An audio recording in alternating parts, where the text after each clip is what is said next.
welcome you to this another enriching session of GYANUBHAV 2.0. As you are aware, GYANUBHAV is a 21-day development program wherein experts from various domains like BFSI, psychology, digital media and promotions, training in HR, aviation, cybersecurity, manufacturing, academics, electronics, telecom, and many more have been sharing their experiences and will be sharing their experience uh, along with the knowledge, Gyan, and the Anubhav, that is the experience.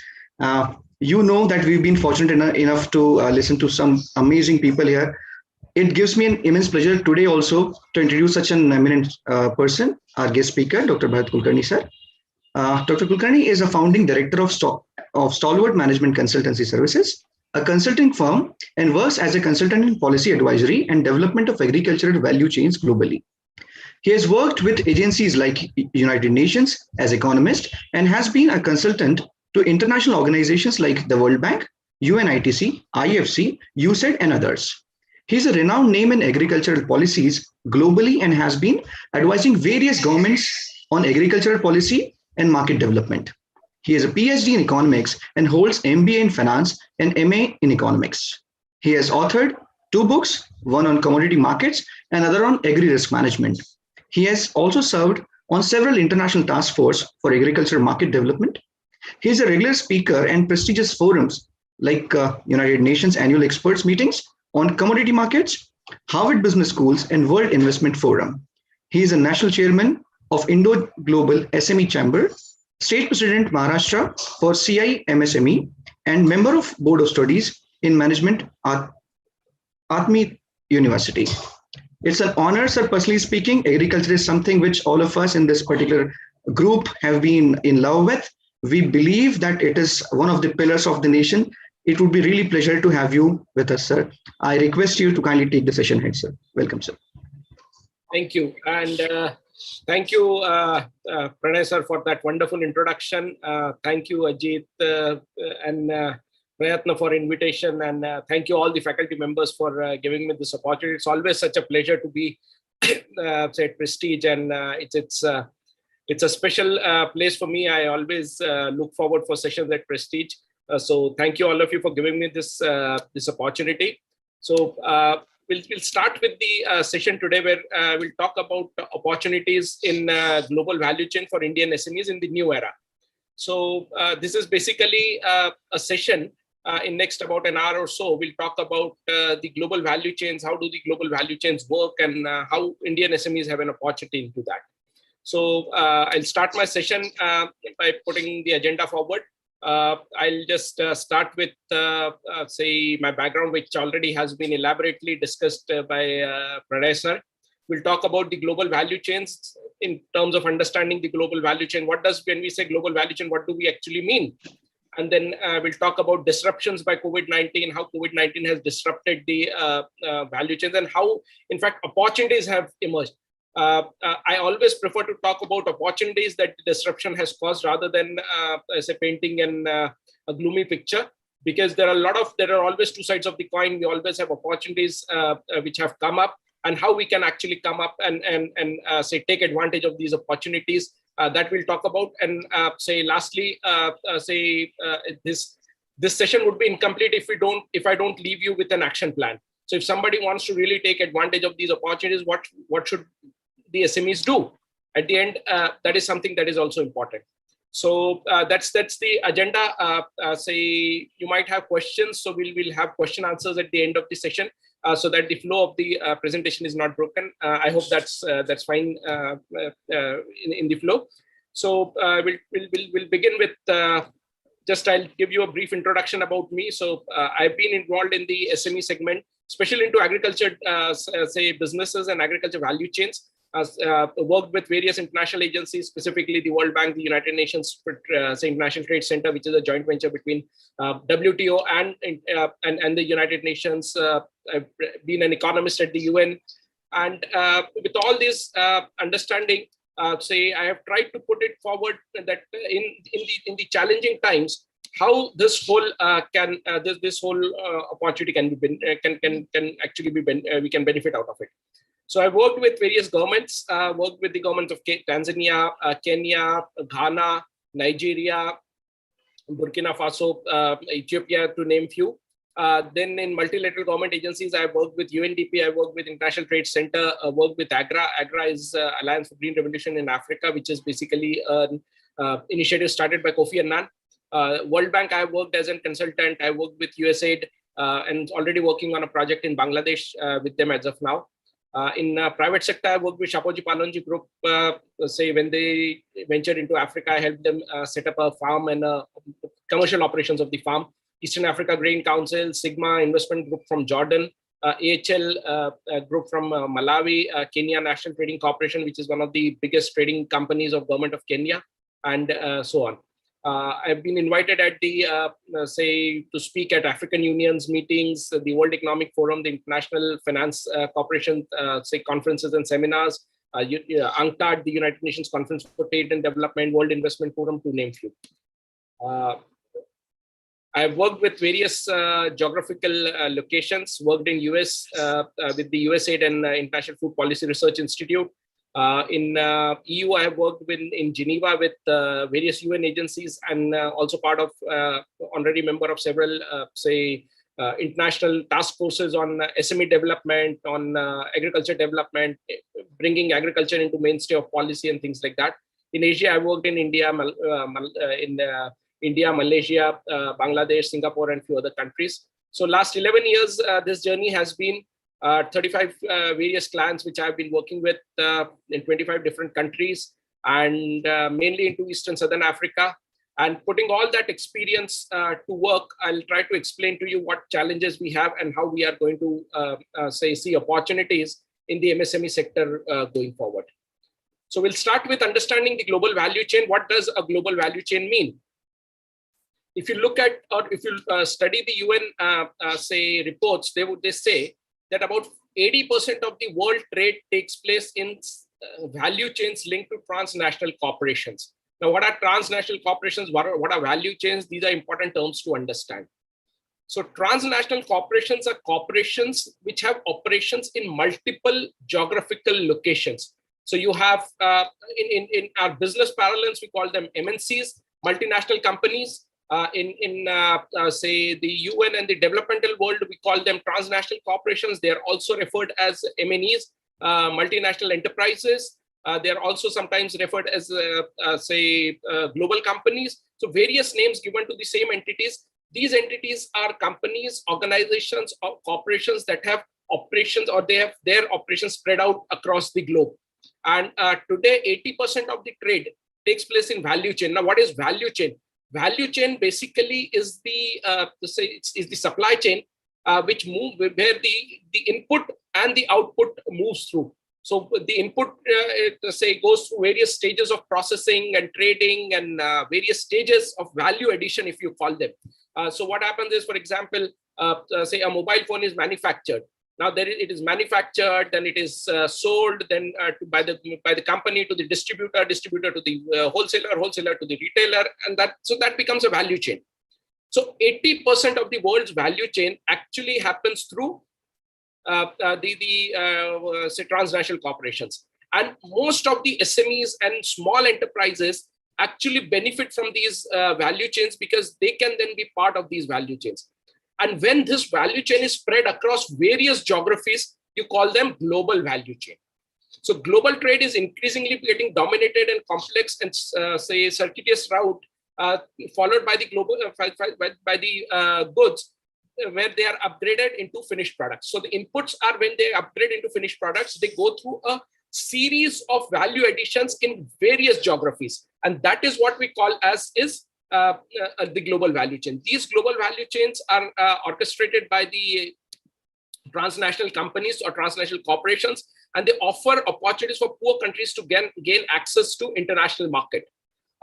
If you go to an H&M store somewhere in say Zurich, or you go to an H&M store somewhere in say Geneva or Paris, and you pick up a say a shirt there, there's more often than not, the chances are that that shirt would be manufactured somewhere in Vietnam or somewhere in Bangladesh or somewhere in Ethiopia. And that is what has become the hallmark of the global value chains. H&M is a global brand. It's a reputed brand in Europe and having maximum say outlets in Europe, with outlets in UK and US and various other parts of the world. But the manufacturing is still in countries like Bangladesh or Vietnam. And I'll talk about why that is happening and what are the opportunities in detail. But what it is enabling is country like Vietnam, Ethiopia, Bangladesh, which were not on the global scenario before, have started to be part of the international value chains, and they have started to participate in the global market through these value chains. So that's the benefit that the global value chain has brought into the Indian or the international markets, and especially the poor countries which technically are LDCs. LDCs are least developed countries in the UN language. So countries are divided into least developed countries, developing nations, and the developed economies. So the least developed countries are countries which have potential, but which are really not up to the level of operations, or really not up to the level of GDP, and then per capita GDP is really not there, and the human indexes are low. So all these parameters define a country as a LDC country. So Bangladesh is an LDC country. Vietnam was an LDC country but has moved out of it. So Ethiopia is an LDC country. So these LDC countries are now participating in global value chains. Even more complicated web of say investment and trade, by which raw material is extracted in one country and may be exported to second country for processing, then exported again for manufacturing in third country, and then the fourth country for consumption. This is a very, very interesting say concept. If you look at the majority of the say inputs in terms of, if you look at the mineral wealth, a lot of mineral wealth is actually extracted in countries in Africa. World 60% chromium is in Africa. Say gold, from gold to copper to nickel to a lot of products in Africa, and these are extracted. These go for processing in China. Then China say makes them into say tradable raw material, which goes for manufacturing in Vietnam. Then Vietnam converts it into say some manufactured product, and then it goes to UK or the US for sale. So this is how the whole value chain works. And there are investments made by these transnational companies in all these economies to develop those say facilities, or those say capacities in those economies. So transnational companies say come to these countries where they find that there is this opportunity to invest in terms of either raw material extraction or say manufacturing, processing, something like that. In agriculture market, for example, it's a very, very ironic situation, and we have been talking about this. I've been talking about this at multiple forums, but still for last 10 years now, and things still have not changed. A country like Nigeria, which produces a lot of tomatoes, exports tomatoes to Europe and imports ketchup from Europe. Now, this is not sustainable, but this is how the global value chains are working. So the tomatoes from Nigeria, Ghana, from various places go. Now, we were doing a study, and I remember, say, I had a discussion with the president of Tanzania. This was 2011 or 2012 at the World Economic Forum. And we were talking about the cashew industry in Tanzania. Tanzania is one of the major producers of cashew, raw cashew. So he was saying that, India is dominating. We really want processing to come to Tanzania, and we really want Tanzania to become a processing hub. And I said, so please do not say concentrate on that. Concentrate on your energies on something else, because it's a part of a bigger value chain. If you actually, then I have to explain him how the value chain works. So what happens in cashew is produced in Ethiopia, in Tanzania. Cashew is produced in India. Cashew is produced in Nigeria, Ghana. Various countries, cashew producing countries are there. They export cashew to the processing hubs in India. So India buys cashew, raw cashew, processes it, and re-exports it to Europe, to Middle East, to US, and to all the markets in the world. Now that means that India has a unique advantage of processing, economies of scale in processing. Now, if you want to actually, you will be better off being part of that global value chain rather than creating your own value chain, because then the investment would not be justified, because economies of scale are not there. Your season is for 3 months. You would not be able to produce enough cashew to actually process it for 3 months. Because for India, for a processor in India, it is only the operating cost. For you, there is a capital expenditure. So instead of creating your own independent value chain, it's sometimes better to be part of the bigger value chain and create value. How do you actually create value is another question. So a lot of these countries have realized that they can actually create value within their markets by becoming part of the global value chain, and that's why the global value chain have actually expanded. So the value chains are administered in various ways by the transnational corporations, and now they are about say 80% of the $20 trillion world trade. So the global trade, if you look at as per the international say statistics or studies by the agencies like United Nations, about $20 trillion is the value of international trade. And out of that, about $16 trillion, 80% is actually administered by TNCs in some way or the other. It's not only manufacturing. When you actually look at say GVCs or the global value chains, it's not only manufacturing. A lot of services are also utilized. Now, what kind of services? The share, say, in the structure, I mean, you look at the trade value, actually only goods value of trade is included. But about 46% of the value added in export is contributed by services. And services is a huge segment. And manufacturing export requires services like engineering work, software development, marketing, whole lot of things. So I think that aspect also has to be kept into mind when we look at the impact of the global value chains. 46% of the global value chains actually, or the revenues of the global value chain actually are towards services. And services have to be included. So it's not only just being part of a manufacturing unit. If I want to be part of the global value chain, I have to set up a manufacturing unit. I can set up a service industry and still serve the global value chain. And that is something that is important to know. Now, GBC links in developing countries have an important say role in economic growth, because domestically they provide capacity for an economy to produce broader variety of goods and goods of higher value. It's a very interesting case study. There was a US company which used to manufacture these circuit in the sense, the plug points, which we put in during home construction, we put in into the house. Now that requires a lot of say activity. So there is a plastic base which is made, then there are circuits which are imbibed and things like that. So all those things were done in Vietnam, and then they were assembled in China. When the Chinese cost of operations became higher, they moved it to Vietnam. That meant that Vietnam actually benefited from a new level of sophistication in trade, a new level of sophistication in technology of manufacturing, which was earlier not there.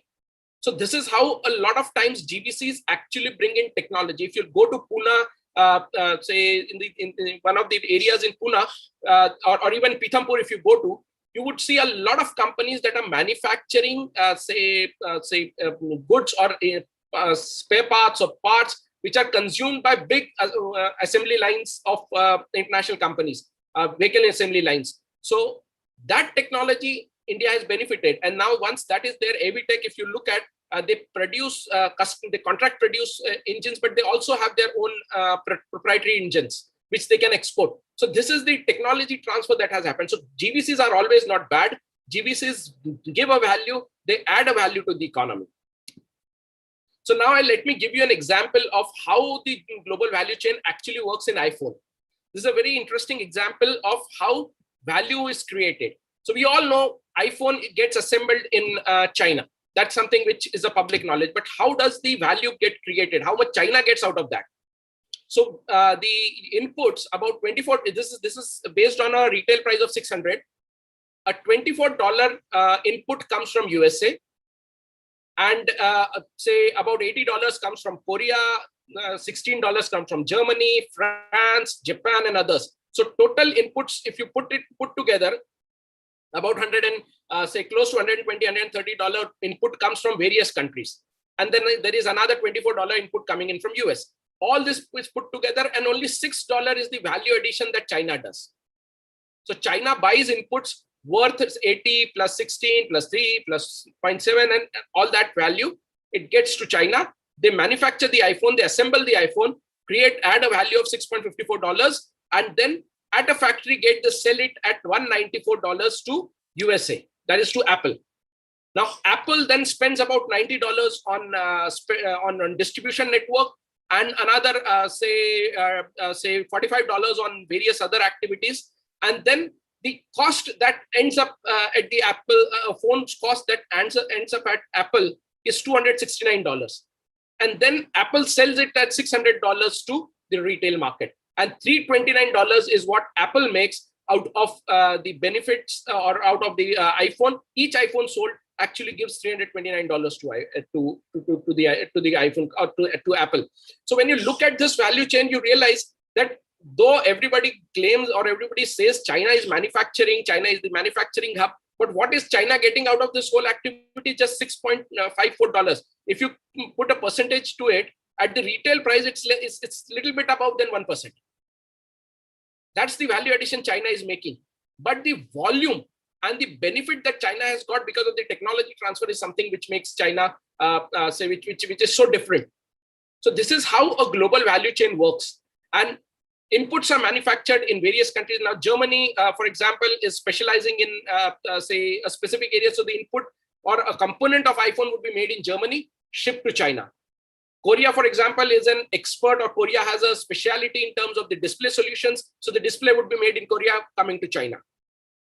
Software, for example, probably it might be manufactured, it might be customized in India, and then sent to China, which gets loaded on the system. So this is how a value chain works. Similar value chain, if you look at the apparel industry or the garment industry, it is again an interesting value chain. So you have cotton, wool, etc., and oil, natural fabrics, synthetic fabrics. So East Africa produces a lot of cotton, but East Africa did not produce garments. So what happened?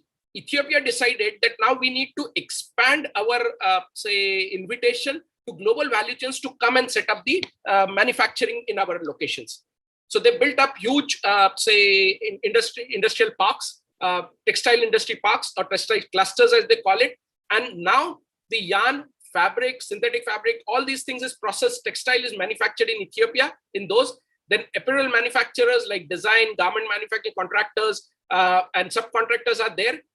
And then it is, say, exported to Europe. So H&M garments, which were earlier made in Vietnam or in Cambodia or in Bangladesh, are now made in Ethiopia.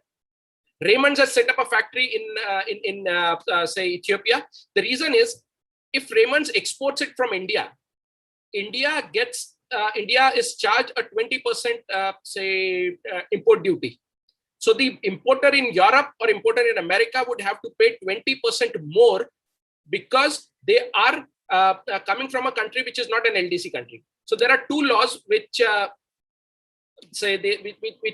America and European Union have enacted. One is called as the AGOA, the American Growth and Opportunity, Agriculture Growth and Opportunities Act, which is enacted by the Americans. So they say that any product that comes into America from a LDC country will be free of duty. India has also extended that to Africa. So we also import anything that comes into India from an LDC country is at zero duty.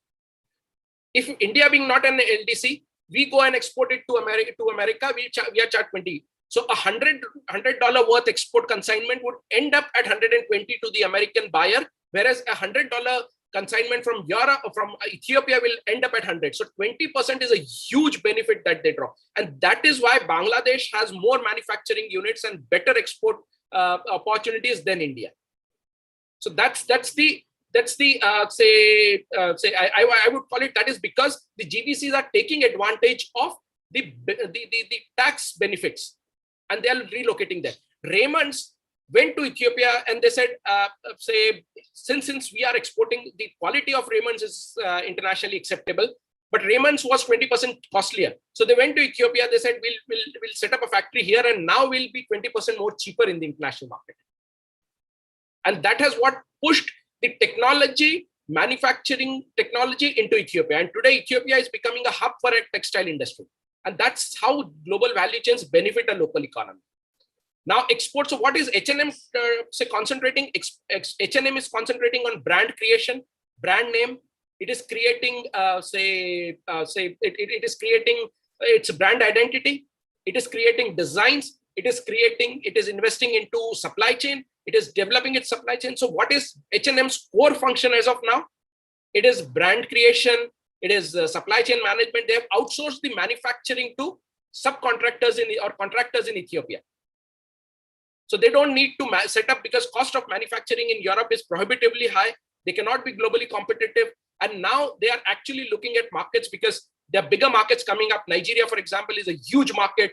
India, for example, is a big market. So if they have to go into these markets, they have to come up with a comparatively affordable manufacturing cost. And how that can happen when you imbibe your you imbibe the contract manufacturing into your structure, and that is where GVCs come at play. You may be going to say, of course not now, but earlier we used to go to malls and we used to buy. You would buy an Arrow shirt, or you would buy an Lee Cooper say trouser, or you would buy an say a Levi's or a Lee trouser or jeans. All these are brands which are established in the international market, but they are manufactured in India. There's a company called Arvind Brands that actually manufactures or sells those products in India, and they themselves don't manufacture it.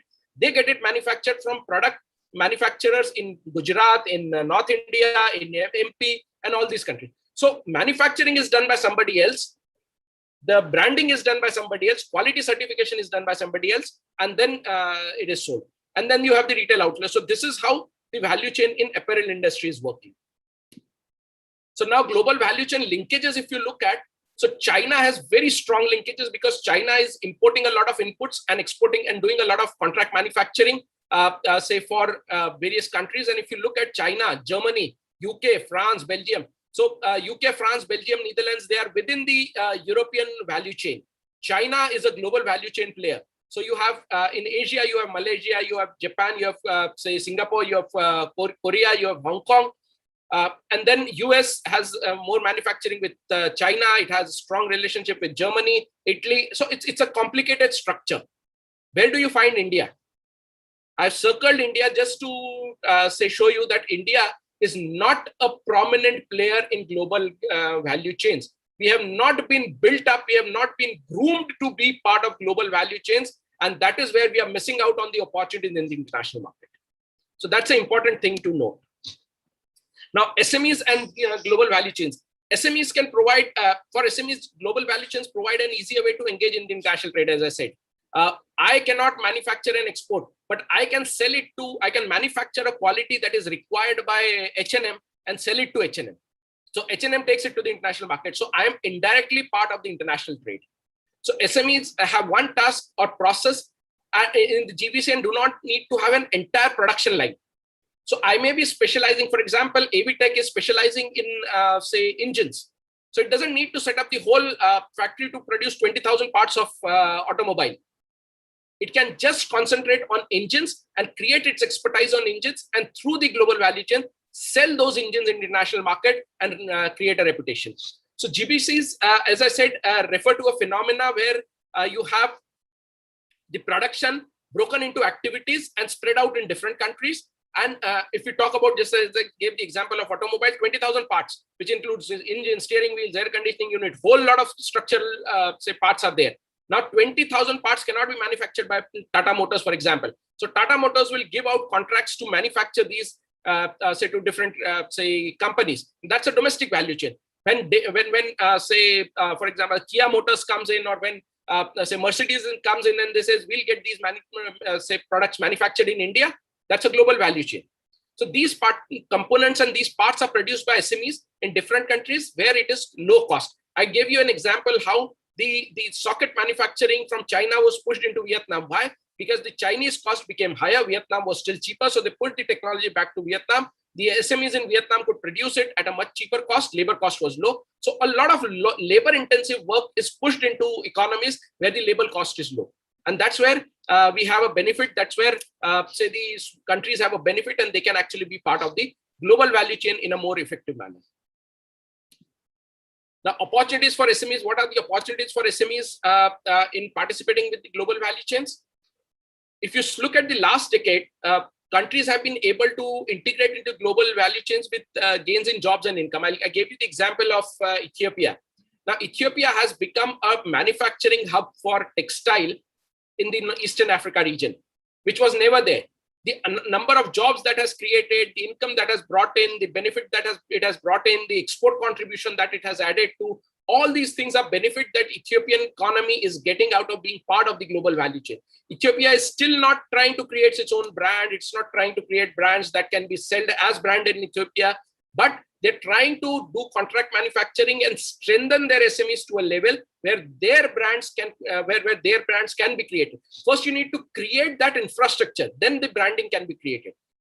I remember when I worked in Ethiopia in 2008, whenever I used to come to India, people would tell me, oh, you're going to India, please bring a shirt for me.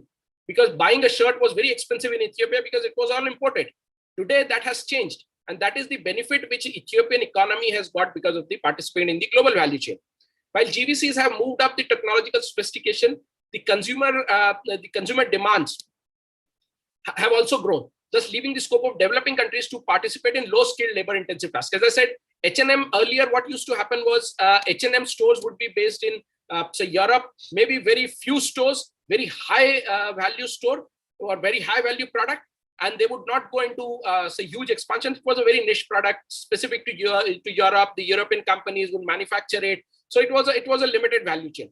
Now H&M decides to go to China, it decides to go to India, it decides to go to Nigeria, it decides to go to Indonesia. These are countries which have huge population. Now, when that thing happens, H&M has to substantially ramp up its capacity of production. And to do that, it has to actually bring in a low-skilled, labor-intensive task that can be, it has to identify that and outsource it. And that is why a lot of GVCs have emerged. As the market expanded, technological sophistication happened, they could actually, say, outsource a lot of work to comparatively low-skilled markets. And that is what made opportunities in these markets. Automation and digital technologies might disrupt the current GVC arrangements, and wide disparities across the countries will provide SMEs to play more active role. So what is happening is, with automation, with digital technologies coming in, the sophistication in domestic manufacturing technology is increasing. And that would mean that the GVCs may be disrupted. GVCs disrupted means GVCs may move to countries which earlier they were not there. Some countries may gain, some countries may lose. And that is what is going to be, say, happening. Which country wins and which country loses, it's something which time will tell. And there are a whole lot of reasons for SMEs to act, or countries to be selected. Now, trade openness continues to remain an facilitating route. If you look at China-America trade war, which started somewhere in 2018, 2019, it reached its peak in 2019 December, just before the breakout of COVID. The American and the Chinese trade war was significantly escalated, and what that meant was, and America was continuously talking about import substitution. It was talking about moving out of China, and all these type of things actually impact the GVCs. Just imagine, say, an American, just imagine Apple manufacturing all those components in America. It cannot sell its iPhone at $600. It has to send it, if I'm not wrong, it would be more than $1,500 because the cost of operations is very high. And that is not going to sustain the market that they have. So if they want to sell into India as a $600, they can't manufacture it $1,500 and sell it in $600. So the whole thing has actually got, say, changed. And the US-China trade war saw the firms shifting the production. It is reported that 56 firms moved out of China. Where did they go? During April to August, 56 companies, if they moved out of China, where did they go? 26 went to Vietnam. If you look at Vietnam, Vietnam is just a border across China. It is virtually the same, it virtually remains the same, say, zone. So they moved into Vietnam. 11 went to Taiwan, which is again a Chinese, say, dominated territory. 8 went to Thailand. That left with only 3 companies that came to India and 2 companies went to Indonesia. Now, this is something which is very significant. And this all happened, say, during August to December. August onwards, this started to happen. You go back to the newspapers from, say, from October 2019 till, say, March 2019. And you would see that that was the time when India was on a war hysteria with China. We were, say, what Galwan happened in 2020 January, the tensions had started erupting in December. China actually knew that if companies go to Vietnam, Taiwan, or Thailand, they would eventually come back. If they go to India, they're not going to come back. And Chinese loss should not be India's gain. That was a strategy. And that's why a war hysteria was created by China. And we very conveniently, our media and our people very conveniently fell to their propaganda. There's a proverb in China. They say that you should win a war without fighting it. And that is what actually we fought. We actually realized that the war hysteria, we never fought a war with China after in 2020. But we lost a war to them. It was the war of, we lost an economic war. The companies that could have actually landed up in India, landed up in somewhere in Vietnam, Taiwan, or Thailand. The reason was we were on a war hysteria. And no investor would like to go to a country which is warmongering, which is trying to say exert its military power, which is exposed to a military risk. Nobody wants to go there. So we, in spite of all the environmental or all the supporting environment, we did not benefit out of relocation from China simply because we did not consider it appropriate. We fell prey to the Chinese propaganda. Now I'll talk about how the GVCs have disrupted and what opportunities have been created. So the impact of COVID-19 on SMEs, there has been a challenge, and SMEs have been the worst hit from the COVID-19 crisis. SMEs have experiencing supply and demand shocks because of this crisis. Now, what is the supply and demand shock? It has been two-way impact on the SMEs. The supply shock because the inputs have stopped coming in. So we do not have inputs that are coming in, and we do not have availability of the raw material, shortage of raw material and parts, and demand shock comes from the drying up of the market. So market was completely closed. There was for globally. I'm not talking only about India. Globally, we had we call it the Great Lockdown, and the Great Lockdown actually brought the whole economy to a standstill. That means no material is coming in, no material is moving out. Everything is standstill, and that was biggest impact on the SME sector. So shortage of imported materials and parts on one hand, and decline in the export demand on the other hand, make it very difficult for SMEs to remain in the GVCs. So SMEs started to really feel the pinch. I'll give you an example of face mask. There was a sharp rise in the face mask, and MNCs, the multinational corporations, or TNCs as we call them, they became very active looking for the firms who can supply them face masks. So big companies globally, they started to look at, but they could not find. The major obstacles for SMEs to contribute to the global, face mask value chain was that producing safe face masks with international standards. That was difficult with health and international standards was difficult for the SMEs in India. A lot of companies started manufacturing face masks in India, but how many of them actually would be able to export it? The reason was the product was not up to the standards that was laid down, because we, or any country for that matter, the country in which these manufacturing happened were never so particular about their quality standards. And because they were not very particular about the quality standards, they never realized that the quality standards would be an integral part of an export. There's no focus, no policy to actually focus on quality standards. So that was one limitation. Second, to install new machines, new equipments, new raw material procurement, everything required financial resources. And banks at that point were totally, I would call them shut down, because they were not ready to take any sort of risk, because it was an unfolding crisis. And that actually, at that time, the policy support could have been very helpful to come up with these obstacles. So the opportunity was there, but because the SMEs were not prepared to be part of that global value chain, they could not benefit out of the opportunities that came up. And that is something which is very interesting to note here. Now, serious supply disruptions and flight from China started to happen. The Chinese trade war actually pushed a lot of companies out of China. But after the COVID-19 outbreak, there was complete pandemonium. Chinese manufacturing suffered the biggest loss. So big TNCs, they were relying on just-in-time deliveries through the GVCs. Now, just-in-time is a concept that these global value chains brought in. They said, we don't need to stock raw material. We don't need to stock production. We don't need to stock, the finished products. We'll just bring in when they are required. So the whole just-in-time concept was based on a very smooth functioning of GVC. Just for example, imagine an iPhone. Again, I'm going back to the iPhone example. If the iPhone has to be sold, they would bring in say quantities of iPhone as the earlier quantities are sold out. So it would keep moving in. So the stock moves out, stock moves in, stock moves out, stock moves in. That is how the product say store is maintained. So now what happens? It is based on the concept that whenever you require, the product can be shipped in.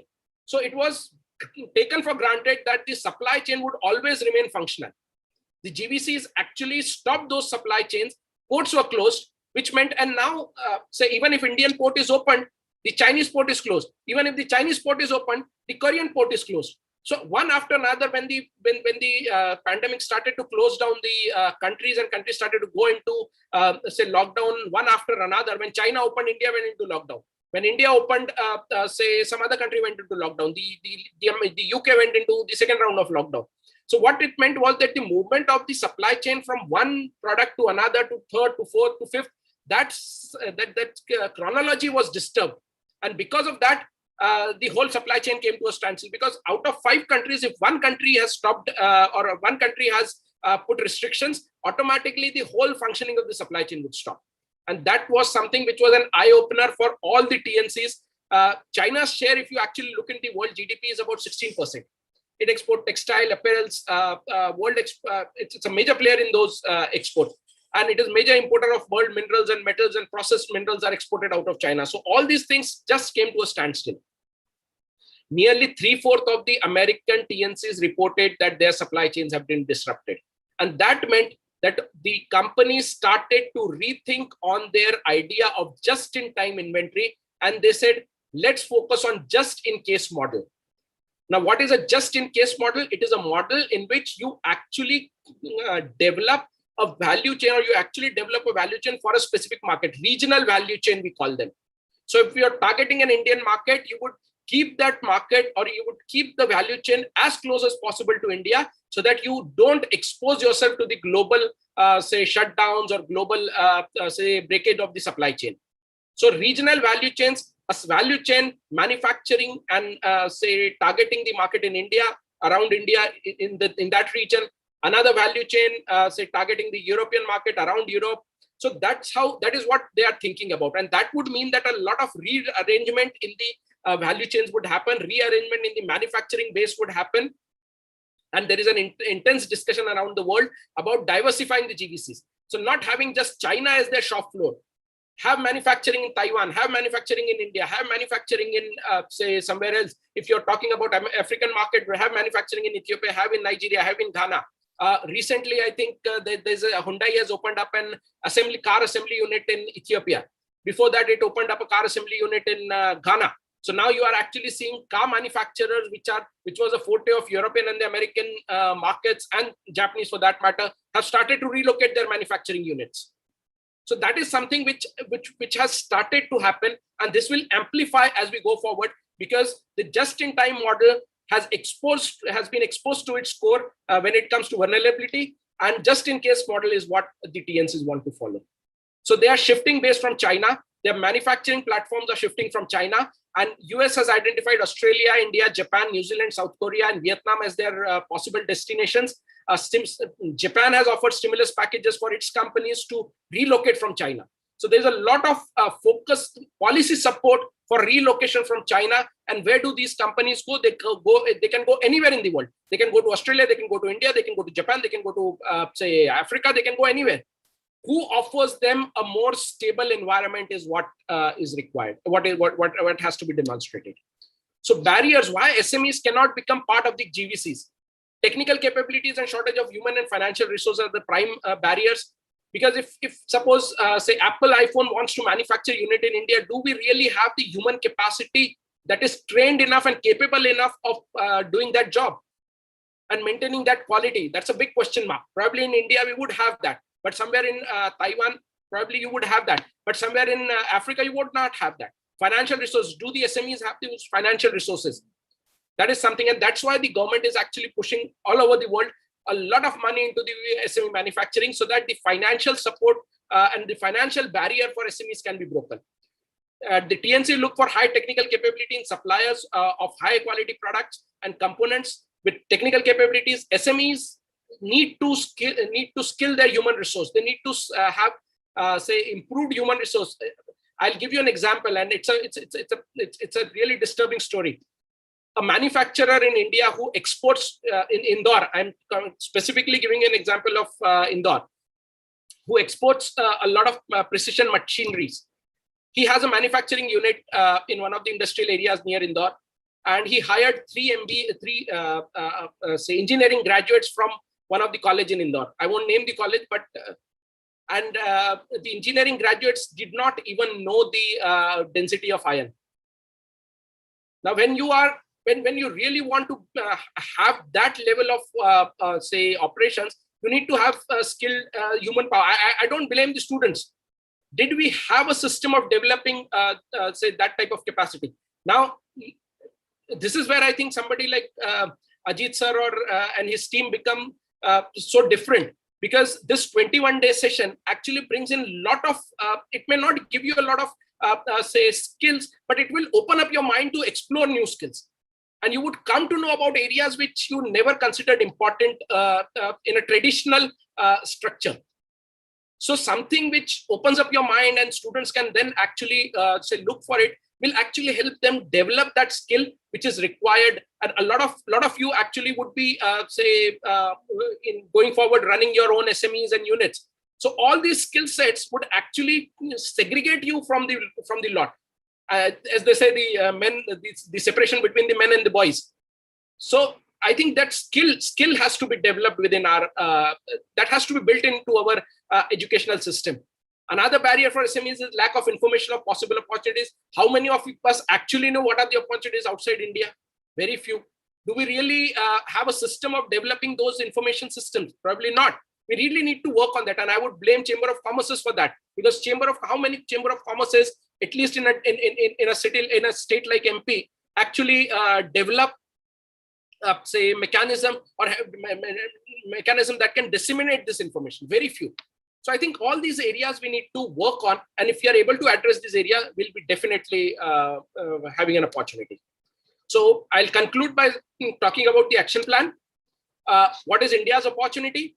India has a potential to integrate with the global trade through export of traditional buyer and say buyer-driven, labor-intensive goods like toys, footwear, textile, garments, and to TNCs like Adidas or Nike. So that is where we have a scope, we have an experience, we have required technical expertise, and we can actually integrate. That's a starting point, I'm saying. India has a great potential to assemble and export network products through the producer-driven GNCs like LG, Samsung, all these things. We have a very, very qualified network of say people who can do that. However, we need to take deeper say domestic policy reforms, particularly in land, labor, and capital. This would be helping in ease of doing business. Focus attention should be given to ease of doing business, as I said, efficient logistics, and India must be future ready. We have to upgrade our skills. R&D has to be improved. Patent design has to be looked into. Policies have to be more streamlined. Policy should encourage openness in trade and FDI inflow. Very, very happy to see India ranking 5th in the list of recipients of the FDI globally. So America is there, UK is there, France is there, and then India comes at number 5. So we are the 5th largest recipient of the FDIs globally in 2020 in a year of pandemic. Now that talks about the strength of India. That talks about how people are looking at India. At a time when the FDI, global FDI flow is 30% down. If India becomes the 5th largest recipient, that means India is shown the same confidence as people are showing into America, into France, into Germany, and other countries. And India is therefore a very, very strong contender of becoming more integral part of the GVCs. And that is something which is very, very important for us to note. What should SMEs do? With the prospect of prolonged pandemic, it is possible of emerging a new and advanced digital transformation, electronic commerce, all these things we have to embrace. SMEs should learn how to use e-commerce and increase their business opportunities. I'll give you again an example. 2 years back, Ministry of MSME used to run a scheme in which MSME manufacturers would get support from the government in terms of financial assistance to go and participate in global fairs. Now, last year, MSME ministry decided that going forward, because of the pandemic and because of the restructuring of the global value chain, that is something which may not be very welcome. So they started thinking about how they can actually create an e-commerce system, an e-trade system, which can replace the traditional system of going and participating in the fairs. So that is where if the policymakers are thinking, and we also need to think that way. And we need to develop linkages with foreign TNCs, the transnational companies, as well as access technology, finance to foreign, access to foreign markets, quality certifications, all these things we need to do. Educate, train, and high-skilled workers, capable and ambitious managers. In most of the SMEs, that would be self-development, because most of the SMEs, the owner is the manager. High quality technology have to be introduced, imported inputs have to be increased. So we have to be open for all these things. So if we do that, we'll be able to really make a mark. So I'll end by saying an African proverb. They say that every morning a gazelle wakes up in Africa. It knows that it has to run faster than the fastest lion or it will get killed. Same time, there's a lion who wakes up and who knows that he has to run faster than the slowest gazelle. So it doesn't matter you are a lion or you are a gazelle. To survive, you have to stand up and run. The moment sun comes up, you have to run. No matter who you are, the sun is up now. We are actually seeing the fag end of the pandemic. We are seeing the restructuring, opening of the economy again. So the sun is definitely coming out. We have to pull up our socks and start running, because the early mover advantage would always be beneficial. So with that, I'll close my speech here. And thank you all of you for your patient listening. And look forward for questions. I think there are a few questions that are already there. Yes, sir. Absolutely amazing session, sir. First of all, the authority which you speak on these critical issues can come only from a lot of experience and a lot of knowledge. That's why, I mean, truly deserving the title GYANUBHAV. Thank you so much, sir, for this. Yes, we do have a question, sir. First one is coming from one of our students, sir. The name is Shreya Pandey. She is asking that by understanding the importance of global chain, I see the wide scope as HR for working, because she's a student from the area of HR, sir. Can you please suggest any specific industries to focus when I see my future in global chain in MNC, and courses to opt for or software to learn to being a successful HR recruiter? Yeah. So as I said, Shreya, the global value chains, there are specific, say, opportunities in terms of services.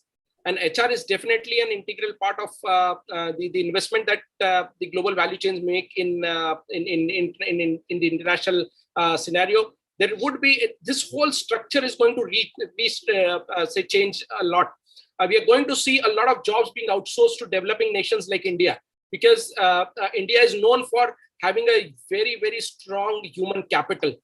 And that's why in US you go, people are comfortable working with Indians, because they know these people are serious, they are sincere, and they're dedicated towards the job. So a lot of those actually, you can actually see a lot of export of services happening out of India in terms of HR services. I won't be surprised if somebody like Dell relocates say a major portion of HR into India, because now work from home is there. You can work from globally anywhere. So those things would happen. So a lot of these things would come up. Manufacturing units, definitely there's a lot of scope for HR.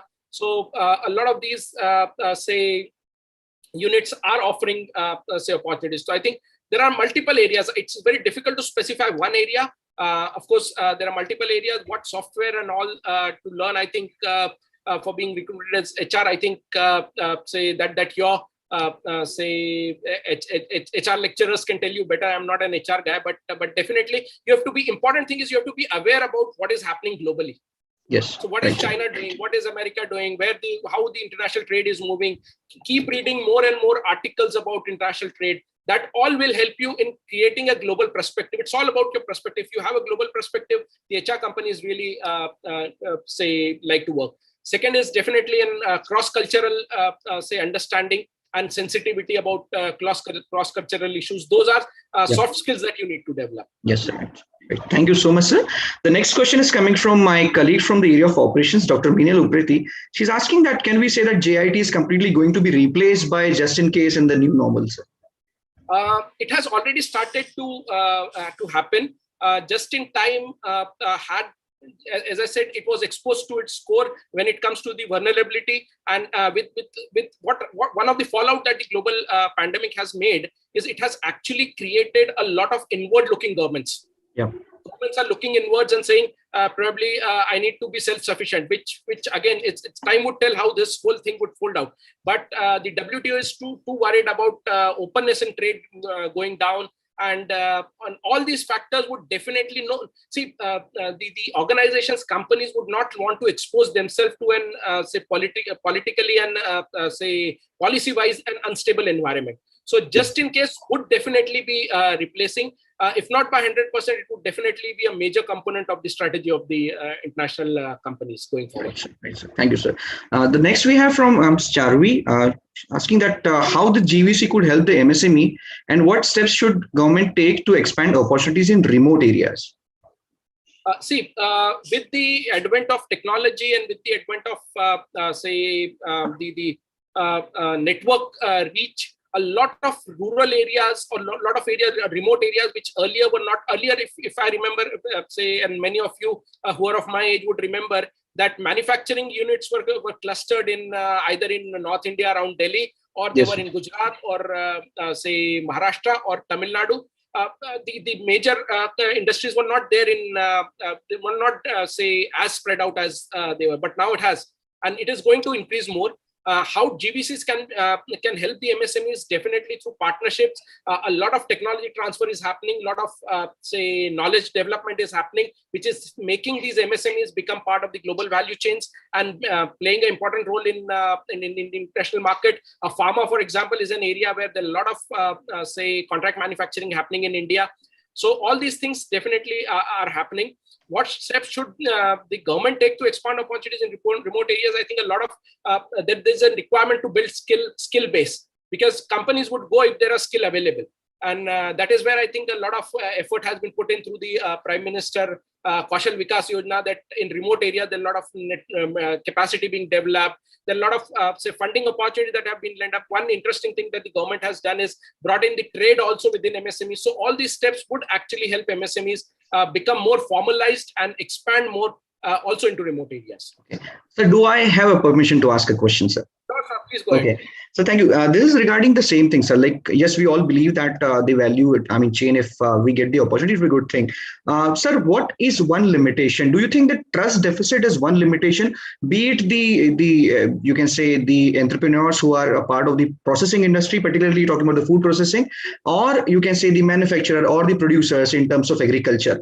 So do you see, again, sir, you nicely mentioned about the skill development part, but sir, somewhere we also know that there could be, the government is doing with all the good intentions, but somewhere down the line, it is also being either you can say the funding part is either it's like been misused or something like that. Sir, how do you think as a you can say expert in this field, that how the trust could be developed further among the community, sir?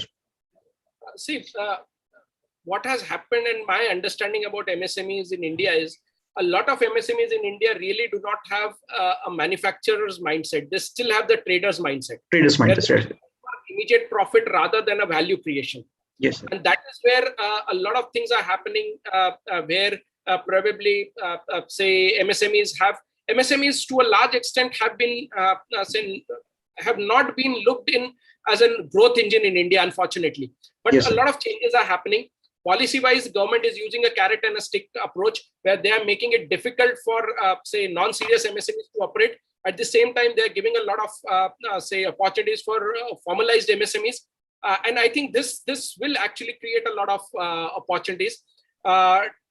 Trust, definitely, MSMEs need to professionalize themselves. MSMEs need to be more professional in their approach in terms of their management skills, in terms of their, human resource handling skills, all those skills. And with that, a lot of changes would come in. So I think it's an evaluation journey for MSMEs, which has started.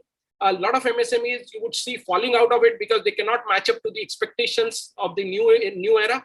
A lot of MSMEs would actually migrate to comparatively bigger structures. and you would see that difference happening. And I think that would actually, this is a churning in Right, process. sir. Right, sir. Sir, I can see that your session has actually generated the kind of curiosity you wanted. Sir, we have a question coming up from Dr. Vivek Sapru. He's asking that what are the reasons, knowing the importance of to be a part of the GVC, the status of India is still so low? There are multiple reasons for it, which have to be looked into and to bring a perspective. First, India has always been known for a flip-flop policy. Flip-flop policy in the sense, we say yes, we have international companies are welcome. Then we say no, we are not going to do that. Then so whole lot of forward and backward type of movements in policies. So, and our policies, unfortunately, are derived more from politics rather than economics. Yes, sir. Yes. And that actually makes India politically and economically much unstable. So, yes. The international community, after 20 years of globalization, still have 30 years of globalization. In fact, from 91, if you look at, we have still not developed that kind of, say, confidence in the international community that come and set up, partners. Second thing, SMEs in India have always been kept, they have never been pushed towards excellence. This is my personal opinion. SMEs in India were always spoon-fed. So you go to international fair, we'll pay for your ticket. A lot of SMEs in India today are SMEs just for names. They are actually trading organizations. And for them, just to take government advantage, they are registering as SME. Now that spoon feeding will not work. You will not generate strong SMEs. It's like that butterfly story. If you help the butterfly break the egg, the butterfly will never be able to fly. We have actually broken SMEs, and we have so that has created. Say third thing, we have never pushed our MSMEs for excellence in technology. We have never encouraged R&D into our MSMEs. So all these factors for years together have actually placed, now with the opening up of the global markets, opening up of the global opportunities, and the education levels becoming more and more stronger. All these things have opened up the eyes of MSMEs for international markets and international, associations. So for MSMEs to grow to that level, it's a journey that has begun. A lot of SMEs are actually doing phenomenal work, but there are very few of them. And for everybody to migrate, I know an SME in Nashik, an agri SME. The person does not know how to speak English, but he's one of the largest exporter of grapes. He realized that for him to be in the international market, there are parameters which he has to follow. He identified his language barrier as in limitation. He hired somebody to take care of that. Now, this is a forward-looking approach. Right, sir. He made his son to study in England. Why? Because he realized that if I have to continue with this business and expand it, my son needs to have that international skill. So I think that is coming now. Last few years, maybe about 10 years, MSMEs have started to realize this, that they really aspire to be part of global value chains, and it will take time, but it's now happening. Right. Thank you so much, sir. It was really amazing to listen to you on this particular topic, sir. It's always been a pleasure to listen to you. Thank you so much. Now I request my senior colleague, the HOD of Marketing Department, Dr. Ajit Upadhyay, sir, to kindly take the session forward and propose the formal vote of thanks, sir. Please, sir. You're on mute, sir.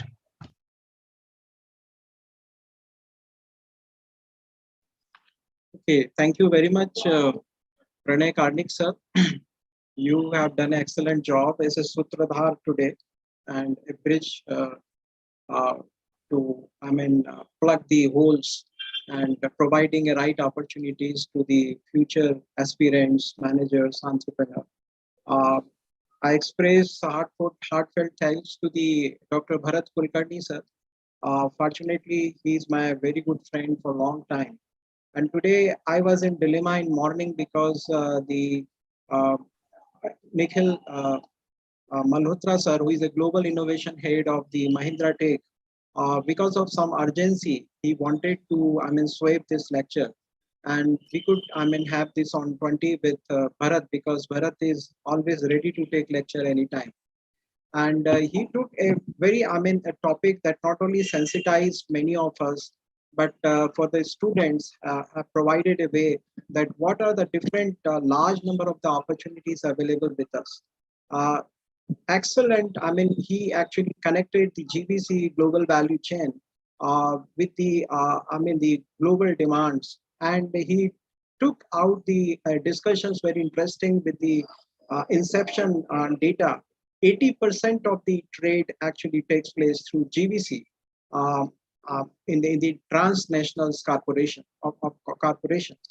And as he talked about that for the students, the opportunities that not only for the LDCs and the developing countries, but also there are different processes are involved in. And therein the different process drivers, like he talked about the export processing, raw material acquisitions, and then assembly operations, the type of the capital funding, and different types of the expenditures are involved there. And the example of Taiwan, clear. Nowadays, we are also seeing the Hong Kong and the new destination beside which he talked about the Indonesia, Jakarta, where the 56 companies from China is going to be relocated. But we must also thank our government because the government is also making the reforms and the different things. I believe that in days to come, quickly we will see some changes because in the process like ITI, you know that where we learn about the different technical skills, our Indian, I mean the people. And definitely, I have seen a lot of examples in documentary where some Africans, local Africans, are so capable enough in picking up the fruits from the, I mean, the farmland, and how to preserve. They are using the local techniques. Likewise, in India, there are a lot of techniques. There are a lot of ways and technologies. Bharat rightly put forth here example of the face mask, because as we have an incubation center and some of the entrepreneur when we met to us regarding marketing and the other advertising policies, we discussed there that the typical intercultural and the multicultural aspects is also placing into the particular market, which you need to now cater. So how to present your product, and that's why the companies are hiring different sources. The one important thing, the importance of the instead of GIT, the just in case, is also evolving. So Bharat sir, you actually not only have given example of the East African countries, Ethiopia and other, but also the similar ways, because when I visited on a personal trip to the United States, there I saw that a lot of apparels and dresses are being dominated by the Bangladeshi products as well as from the other, I mean, our neighboring countries. And surprising to see how they worked on this area. Because in a supply chain, not only logisticals, but also the different process drivers, if not functioning, then definitely you can't attain the operational efficiency. And so to have this operational efficiency at the apex, we need to have expertise levels in different part of this journey. So thank you very much. I'll not consume more time. We have to now move to the next session on spirituality. And today again we have a very good, I mean, a master and spiritual master who will teach us through the real life examples. I think we all are going to enjoy. I also request if Bharat sir could stay for some time with us if he has no urgency to go. Otherwise, I extend heartfelt thanks on behalf of the Prestige Institute of Management and Research, Prestige Education Foundation, Prestige University, and the Department of Marketing, my all devoted colleagues who have been I can say the backbone of organizing this event. Their direct and indirect supports is always appreciated. First of all, my senior colleague, Dr. Bipinji Chaudhary, my team of the GYANUBHAV, Professor Prayatna Jain, Dr. Arpit Loya, Professor Pallavi Kapuria, and Pallavi Agrawal, Dr. Pragya Keshri, Dr. Tarun Pushpa, and our other, the associates like Dr. Nidhi Sharma and Shan Malhotra. It's not possible me to now recite each and every name, but they are behind the scene. I'm just a face, but they all are the arms and bodies behind, and especially the patient listeners and very inquisitive and the curious here, the audience and participants. Thanks a lot, all of you. And please, stay with us and await for the next session. Thanks a lot once again, Bharat sir. from the prestige brand to all of you. I hope that someday you come and take the classes of the operational and the production management in this regard, and especially the IB classes and the MM classes, where it is also a part of our MM courses and papers. Thanks a lot. Thank you. Thank you very much. Thank you so much, sir. Thank you so much. Thank you, sir. Now it is time for us to welcome our second guest of the day, Shri Baladev Das ji. Sir is an MSc Agriculture from MPKV, Rahuri, Maharashtra. Sir has been selected as the Executive Officer in Paramilitary Forces, worked in the Department of Agriculture of Maharashtra. Sir is a spiritual mentor and a counselor, and he has served in areas like public relations, congregation, preaching and youth counseling, in studying and spiritual life. We welcome you, sir, in this session. It's going to be an honor for all of us to listen to you. Sir, am I audible to you? Sir? Yes. Yes, sir. Yes. Welcome to the session, sir.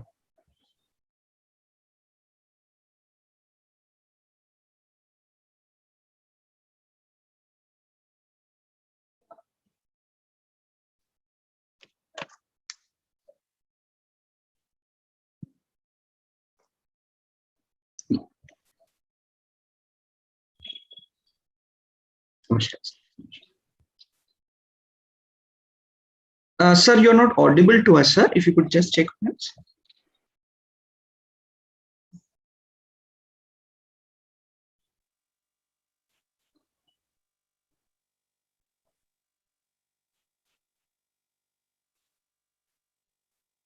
Yes, sir. Welcome. We are waiting for your address. Seems to be some problem with the audio, sir. If you could just check once.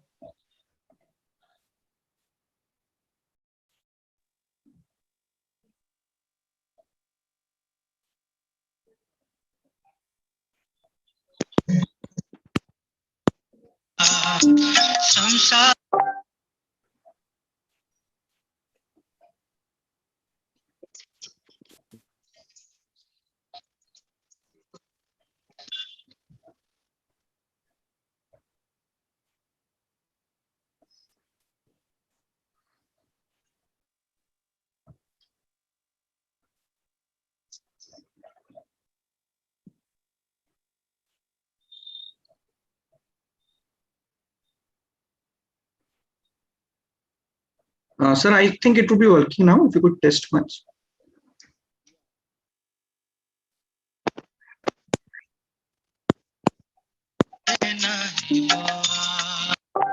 It's 15. Yes, sir. Now I guess the sound is coming.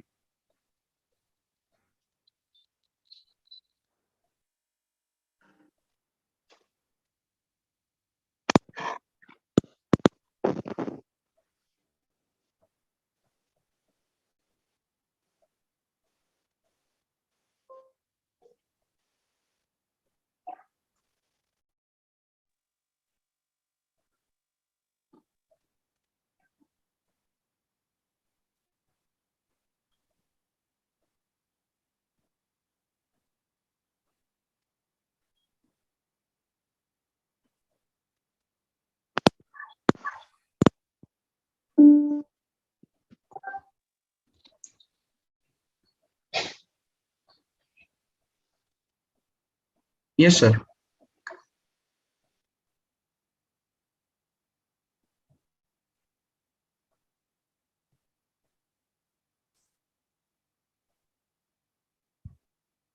Sir, I'm sorry. There's no voice, sir. If you could please try without the earphones, sir. I think this will work without the earphones. Now it's audible? Yes, sir. It's audible as well as visible, sir. Some technological issues, sir. It's absolutely fine, sir. Okay. Om Namo Bhagavate Vasudevaya. Om Jnanatimirandhasya Jnananjana Shalakaya Chakshurunmilitam Yena Tasmai Shri Gurave Namaha. Nama Om Vishnupadaya Krishna Pristhaya Bhutale Shrimate Bhakti Vedanta Swamin Niti Namine Namaste Saraswate Deve Gauravani Pracharine Nirvishesha Shunyavadi Paschatya Deshatarine Jaya Shri Krishna Chaitanya Prabhu Nityananda Shri Advaita Gadadhara Shrivasadi Gaura Bhakta Vrinda Hare Krishna Krishna Krishna Hare Hare Hare Rama Rama Rama Hare Hare.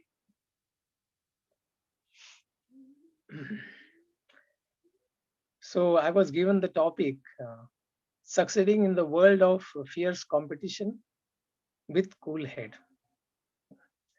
So when competition comes, the first thing to lose is the cool head. And somehow it happens that one gets so much in the difficulty that his head doesn't work. Right? That's why it is said, sometimes in Maharashtra it was asked to the chief minister, if there comes a tsunami and that hits the Mumbai, so what is the preparation by the government of Maharashtra to deal with the situation if it happens? And it was answered, when tsunami will come, it will surely tell us what we have prepared. That means because the problem is very big. Problem is very big. If you must have seen the video, the aerial video of how the waters of the tsunami was entering in Japan. So what kind of technology and what kind of research can stand in front of these powerful forces of nature? So the question is, scientists will want to define that these difficulties are coming because of there is a problem, there is some earthquake, and all these theories will be put forward. But the scientific understanding which is given by the Vedas is about the forces of action and reaction. So when the man wants to win over this material nature, he wants to succeed in a very powerful way. But the nature has very powerful forces. They are very difficult to tackle. So these are external forces. In the Shastras, it is called as Adi Daivika Klesha. So this Klesha is coming from the natural forces. Big droughts, big tsunamis, big volcanoes, and very powerful Sansara Davanala. That means very powerful wildfire in the forests. Huge forest, huge fire, and huge temperature rise. And everything gets destroyed. So it's a constant kind of battle. And one has to make a lot of choices to go ahead and deal with the situations. So it may be on national, international, and especially one's own mental levels. And there are these battles, these are called as Adhyatmika Klesha, wherein the challenges are coming on the platform of one's own body and mind. So when there is a competition, one has to understand what is competition actually. So competition, that is spardha, is an opportunity for yourself to go to a different level from where you are now. But then who defines the competition? The competitor defines the competition, right? Like we know who is tall amongst three. So that will be only decided amongst three. So the shortest will be short and the longest will be long. So they are not absolute standards, right? But for the people who are competing, that becomes a kind of absolute standard for them and very difficult to deal with that situation. So the competition, if one understands that he is only competing with his capabilities, क्षमताओं के साथ ही वो संघर्ष कर रहा है. And what is his development is nothing but how much he is able to fine tune his skills which are used for achieving that success. So for achieving success in any areas, it may be material life, bhautik जीवन, or spiritual life, adhyatmik जीवन. So for this, one has to understand in which levels he can perform these actions of work. Now for a student, it may be just trying to understand a particular subject and should be able to answer some questions that will be given in the exam. He is able to do on a particular level, then he can get a certificate of degree certificate from any institute. So that is the minimum criteria. But one has to understand the success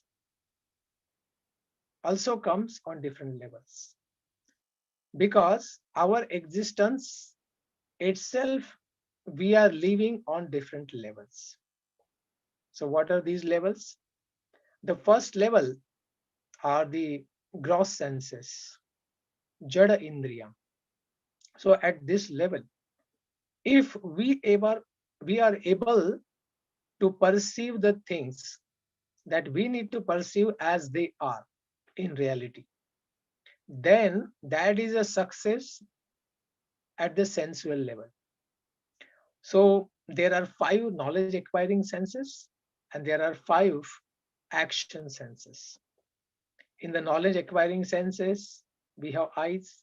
So I should be able to see properly. Now many people have specs, right? Small kids also have specs. So very difficult to perceive the reality rightly if their specs are missing in the bathroom or if they are walking somewhere. Very difficult. So what happens is our perception of the reality depends on these instruments of knowledge: eyes, ears, nose, tongue, and skin. So if these organs are perfectly normally working, then only we can perceive the things as they are.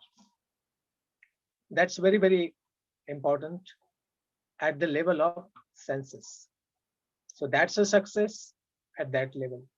Then action senses. So when the action senses, there are speech, hands, legs, genitals, and anus. If they are working fine, then that is a success at the level of action senses. Then above all this, we have mind. So mind is very important organ for all of us.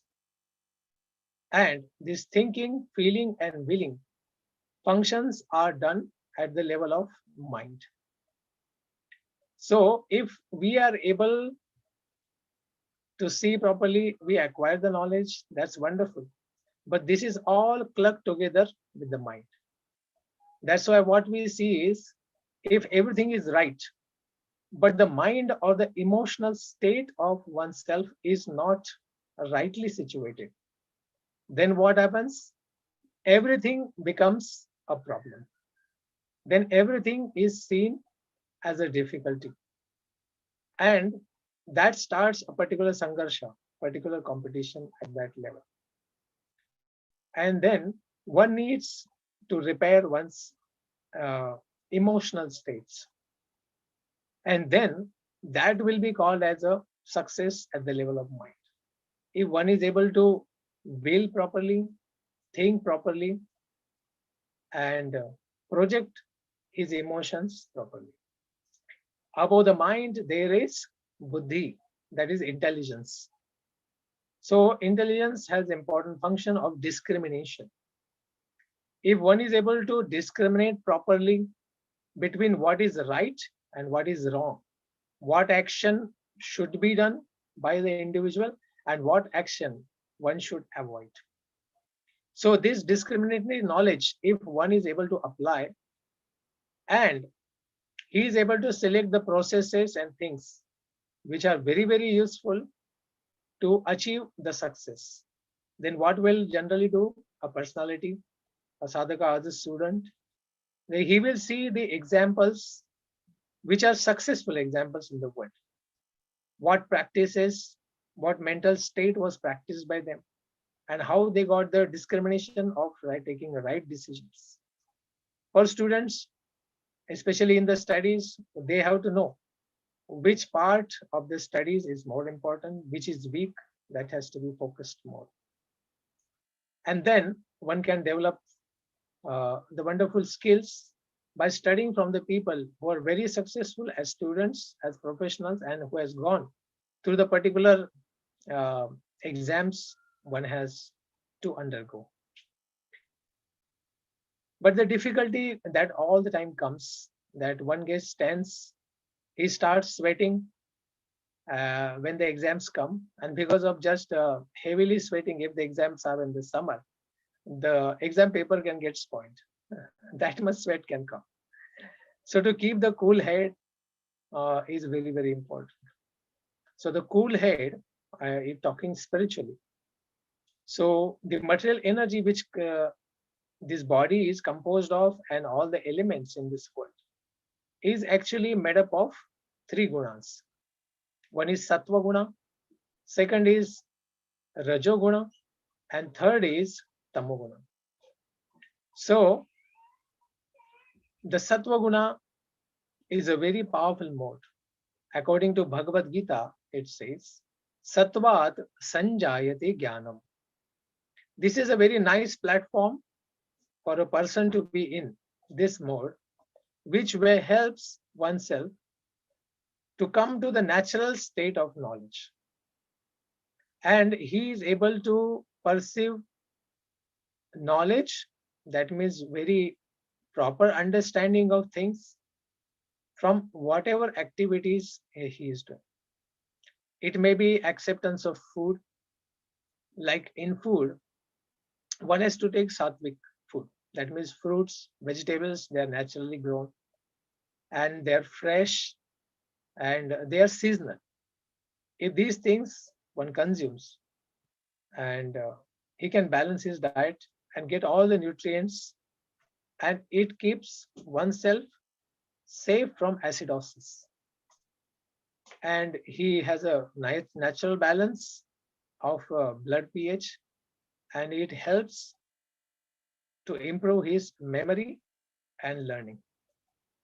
So this is about the sattvic food. The rajasic food is very spicy, very red, and burning.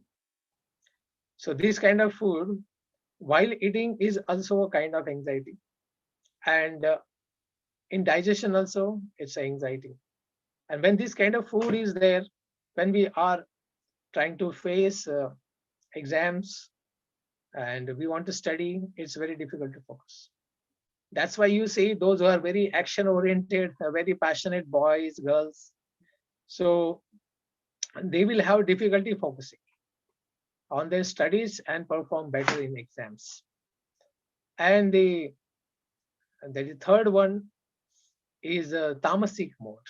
So in the tamasic mode, that's a rotten food, and mostly by unnecessarily killing the other living entities to fill our belly. And it's a stale food, it's not fresh. So these kind of food are wrongly processed, which is not good for the healthy body. So this kind of food also creates all kinds of problems. Not only studies, but for any action, this kind of food makes one lazy, and it causes inaction. One doesn't want to study only. And because these kind of people are very lazy, they sleep all the time. right? They sleep in the day, they sleep in the night, and they are very powerful sleeping people. They can't focus on anything. And very important thing, the association of other people highly influences all our actions. So there are people who are dominantly in the mode of goodness, in passion and ignorance. So in goodness, those are people are very cool-headed people. So these cool-headed people can focus on a particular action they are doing. And Rajasic people, they are busy in something else other than what they are doing. And Tamasic people, they are only busy in thinking how not to think anything about anything. So this is the difficulty of these people. So the association highly matters. So the kind of color we wear also matters.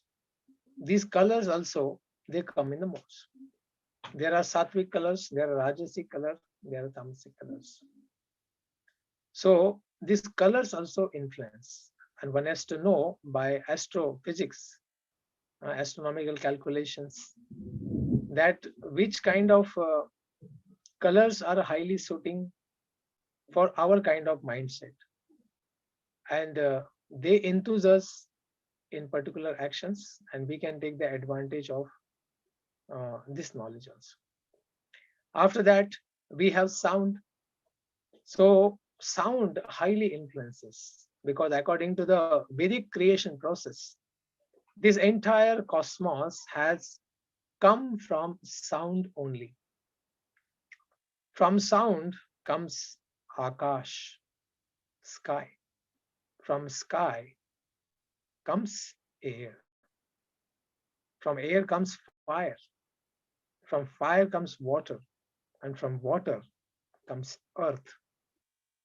So this is the way these elements manifest in this world. But this all begins and ends with a sound. So sound is very, very, very important. So there are sattvic sounds, and there is a lot of research also done on different frequencies, and there are particular frequencies which makes us morose. There are frequencies which makes us very, very enthusiastic, and there are many students who hear particular kind of music that helps them to focus on their studies, and even their remembrance or retention of what they study also depends on these particular sounds they hear. For example, I am fortunate to stay a place in Jharkhand wherein we have a natural setting, and now at the time it's raining also. So here is such a deep silence, especially in the night, that I am able to hear the sound of my heart, and it is very, very clearly I can hear. So how many people will be able to hear this in the city atmosphere? In the cities, even in the night, it is very difficult to feel that the calmness, and this helps us to revive so nicely that the whole day we are very alert, conscious, focused, and attentive. It can be achieved by a sound sleep. And this sound sleep is impossible without a sound, that means a silent atmosphere. So one has to be very, very careful to dealing with the unnecessary sounds which causes the external and internal pollution, even at mind level. The air we breathe also is very, very important, especially those who are practicing the yogic postures and pranayam vidhi. You will find those people are more alert, sharp, focused, and very attentive. And their retention capacity of particular knowledge, what they hear, is also very high. In the Vedic times, we used to have students who used to hear only once from their teachers, and they used to remember everything and they reproduce all they have learned from their teacher. That's why they used to call these students as Shrutidharas. So there are very few people now on planet Earth who have these kind of abilities of retention. And we have a lot of radiation in the space now. We are obviously we are also using at this moment this radiation technology to help us communicate each other and try to share some good words. So this cool head is all about this sattva guna, the mode of goodness. So everything pervades the modes. Everything is made up of modes. So it may be a cloth, it may be time, it may be sound, it may be people, it may be food, it may be books or knowledge.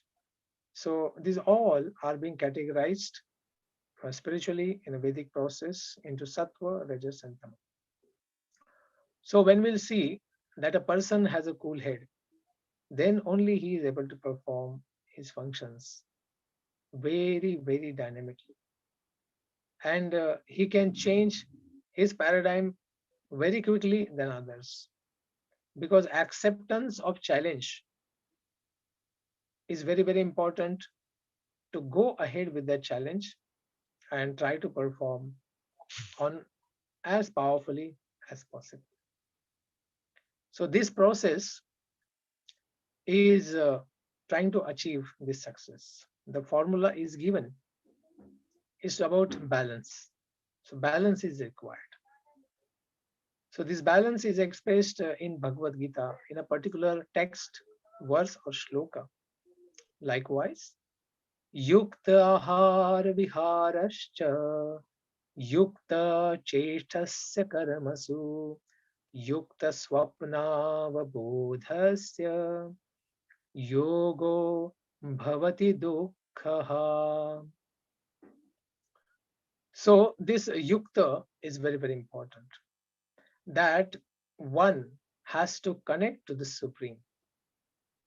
So for somebody it may be Brahman, for somebody it may be Paramatma, for somebody it may be Bhagavan aspect of the absolute truth, Paramasatya. But then one has to connect to him. So the connection process is by the great practitioners who are connected by their own practice, and also the Shastras, that is Vedas. By their knowledge, we get connected to the Supreme Absolute Truth. So this is a wonderful process of connecting to Him. So this is called as a yukta. So first duty of the individual is to get connected to the Supreme. And when in relation to that, or trying to develop the process of self-realization, takes a particular ahar, that is yukta, that is very beneficial for attainment of the spiritual realization. So that kind of food, especially sattvic, is to be practiced. Then says yukta viharascha, that one needs a recreation in every kind of work. One gets kind of boredom. So even in studies, sometimes we feel it's too much. Then one needs a break. One needs to go for sports. He needs to go for some gardening. He has to go for some, he can just move around and try to fresh himself. For yogic kind of students, they will do pranayam and refresh themselves. Some students, they like swimming, cycling, whatever, sports.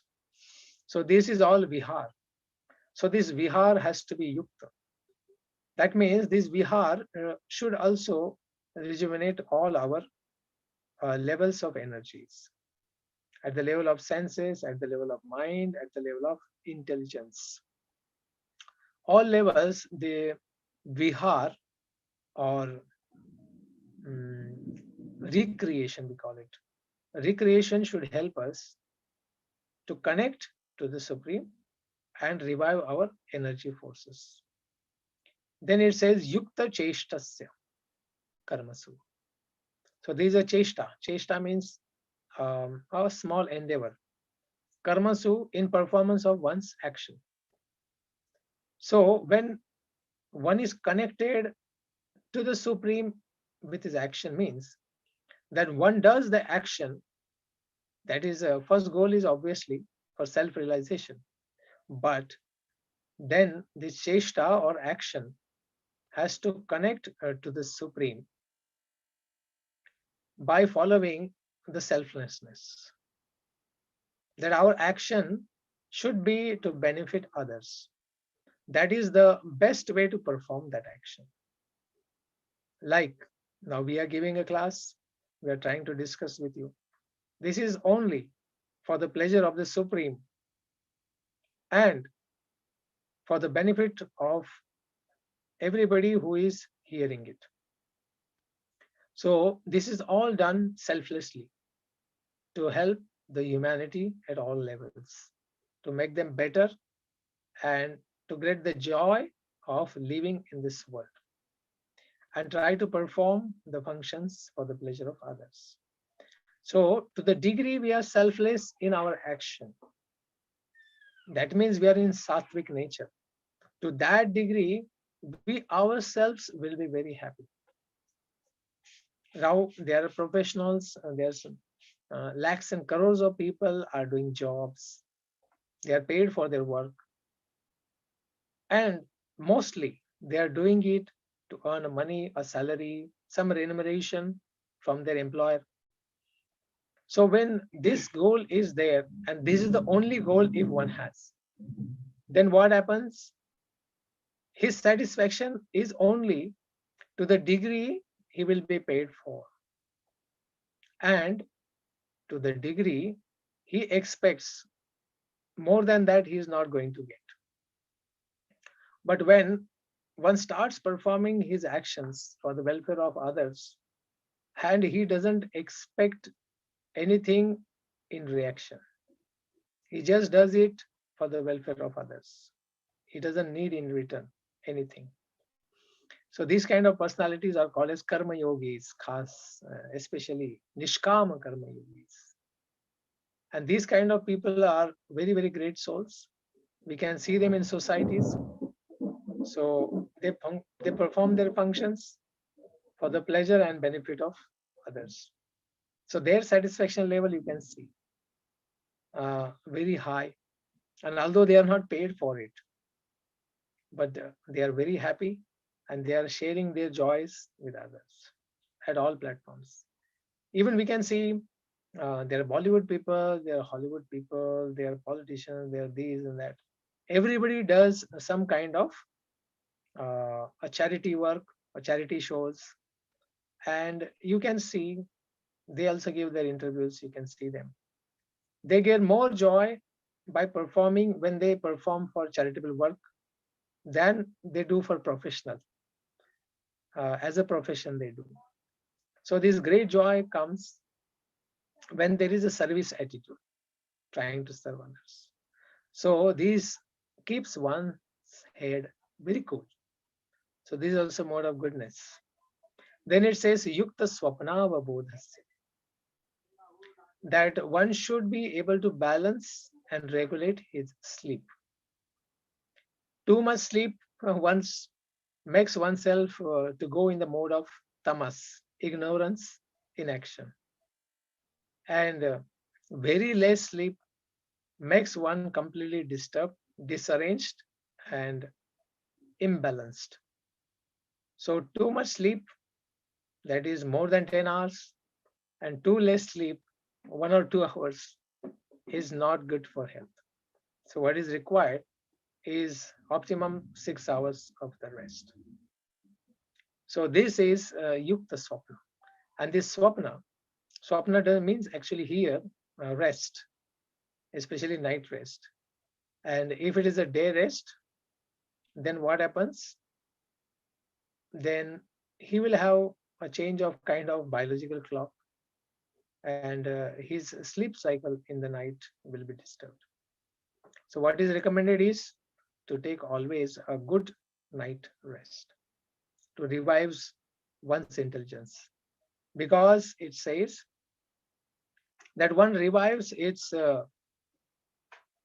intelligence by resting properly. And then what happens? It says yogo bhavati dukkha.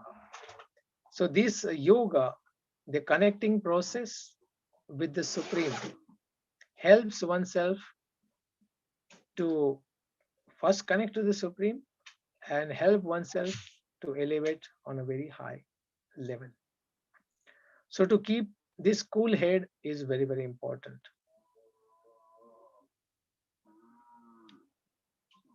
We can always see so many people in this world who have a cool head. So we need to associate with them. And we should try to learn from them how to balance one's energies and controls to keep this cool head. And success is a every moment process, right? To be able to breathe the air properly is also a success at every moment. If we are able to breathe every moment, that keeps us going and keeps oneself healthy. In Corona times, we can see that the infection doesn't allow people to breathe properly, to keep the breath properly. There is so much struggle. So even that is a success, that if you are breathing normally, all our functions of body, mind, and intelligence are going right. That is also a success. One should not just consider one's professional success as a success, because we are living on different platforms, and on all platforms to be normal. What to talk of succeeding? Just to be normal, we need so many successes at every moment. And with these, we can develop things. So to keep all these balances, we have to work on all levels. So we need good exercises, good food, good association, to be very energetic and enthusiastic. For the mind, we need a proper meditation and some kind of yogic processes. Everybody is trying nowadays to keep one's mind cool, fresh, and very, very attentive. And for intelligence, the jnanam, the knowledge is the food for the intelligence.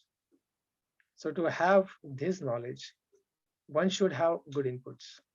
And the Shastras, the Vedic Shastras, like Bhagavad Gita, Bhagavatam, all these Shastras are there to give us all transcendental knowledge. And they are filled with the situations which we face in our daily life. And we can see how great souls have tried to solve these difficulties by a higher consciousness. So how they got this higher consciousness, that also we can study from these Shastras. Now the most important thing is to keep this cool head. The association is most powerful. Satan prasangan mama virya samvido. This is said in the Bhagavatam. That one gets affinity for hearing about the absolute truth only in the association of people who have elevated themselves by the association of other great self-realized souls. So to similarly keep our cool head, we need the association of these cool-headed people. So especially we get a lot of students as we are guiding them, counseling them, mentoring them, and they are highly getting benefited in their material performances of studies, job performances, and also spiritually. And spiritually, they are also growing. So all for these processes, one needs to associate and regularly get guided by some practitioners of spirituality. So when this process is done, then the success is guaranteed. For example, those students who have connected to us, they have performed very high in their academics, and they are growing very, very nicely, even on academics level, and also those who are already into job. So they are also able to give the best they can give. And especially familial relationships, they are able to perform much better. So to develop all these levels of improvements in one's character, personality, if one wants to really develop, he needs a regular association of people who are in a high, first thing is understanding of life, and they are practicing spirituality very sincerely. So there are many souls I know. I also connect to such great souls, and I am immensely benefited by their association. And those who come in contact with all of us, they also get highly benefited. So the students who have these kind of spiritual connections in their life, I have seen they become really a cool-headed personalities, and they are able to help themselves very nicely to tackle the difficulties in day-to-day life on all levels. And the competition they have with themselves only. They are every day improving their skills and attitudes and performances. So this kind of analysis they are able to do, and they connect with others and learn from others. There is no need to envy anybody, because everybody has some unique talent, and we can always learn from anyone and everyone something beautiful, something wonderful, and he is able to do that particular thing or skill better than us. So we should take advantage of all kinds of association. At least some people can always tell or teach us what should not be done. And we can get many people like that who can teach us what we should not be doing, and we'll be in problems. All right. So those who sleep a lot and don't attain the exams properly, we see that they are not able to perform good at any exam. And even in the life processes, they are kind of laggards. And especially we can see these people, why they need to drink every day, why they need intoxication, why they have to smoke so much. So if somebody is very happy in life, he will not burn himself like this. He will enjoy a lot of sattvic head and help others to enjoy on a very high level. So this also proves that one is trying to fill up his life somehow with different kind of activities which are not befitting one's material and spiritual developments. So one should not waste his any kind of energy resources in something which doesn't help one to improve on all these levels, on sensual level, on mental level, on intellectual level, and spiritual level. So this is a very, very important consideration in life. So this association is very, very important, to have a friend, philosopher, and guide. We have a lot of friends, but they are completely confused in their own life. We have a lot of guides who are misguided in their own lives. And we have a lot of philosophers, and their philosophy changes every day.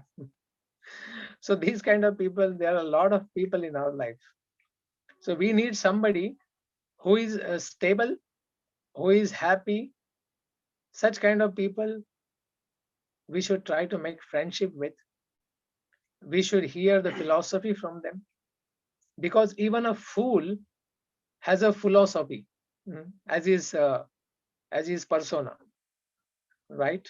So he also needs to maintain his foolishness, by some philosophy. So philosophy is very, very important, which governs all our actions and reactions in this world. So it's very, very important to have the right association. And right association gives right desires, attitudes, and actions. So this is a very, very significant aspect of our development. So if these successful people are there, these successful people can make us successful by their guidance and blessings. And blessings have tremendous power to change and improve our life and the joy.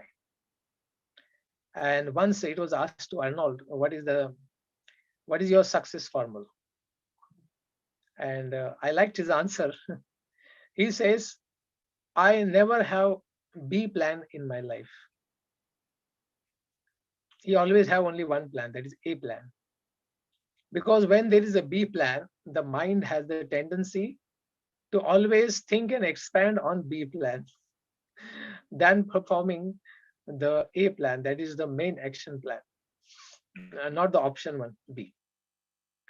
So similarly, in our life, if we are not clear about what we are going to do, then we cannot be confident about our action. And then we'll not be attentive, will not be focused, and will not get the result. Nowadays, we can see that we have degree from one sector, one kind of knowledge process, and we do job in some other field. And for that field also, we have to give more time, 2-3 years we have to go and learn all the different processes, and we learn, and then we join some other work. So why it is happening? Why we are doing those degrees, and why we are doing different kind of work? That means our choice somehow it is influenced by some other factors than our own nature to perform a particular kind of action and our interests. So this confusion also comes a lot by the association, by the people we associate with. So we need a lot of clarity on all levels to be happy and keep that head very cool. So we need a very, very experienced guidance in the life science. And our main life science is our own body and our own mind and our own intelligence. So when these all functions are utilized for a nishthavan karya, a completely fixed work, then only it can be attained. In educational institute also, we can see that there are some students who are not able to do the degree course properly, and they are not able to get the certificate. So what is going wrong? So one has to understand that something is going wrong. Why their head is not good? That means they need some help. And it is very, very wonderful that in your educational institutes, you are getting some professional training about careers, and parallelly, you are getting some value education, and you are getting spiritual inputs, so that it is highly respected in your institute. Not only the material welfare, but also the spiritual inputs are very, very essential, because we are spirit souls on a material journey and not material items on spiritual journey. So this is the central theme of our existence, that we are innately, internally spirit souls, Atma. So we need to work some welfare work for this Atma. It's like an example, everybody might be knowing this. If you have a cage, and the cage has a sweet, wonderful parrot in it, And we just keep cleaning whole day that cage and do not take care of the parrot inside. And then what will happen? The parrot will fast and soon die. So similarly, we are not the material senses, we are not the material mind, we are not the material intelligence. We are all spiritual souls. We are Atma. So to understand who is this Atma, how I am Atma, and where this Atma is staying, how one can see this Atma, and how one can realize one's spiritual existence. For this, we need a spiritual association. And the material well being follows this spiritual well being.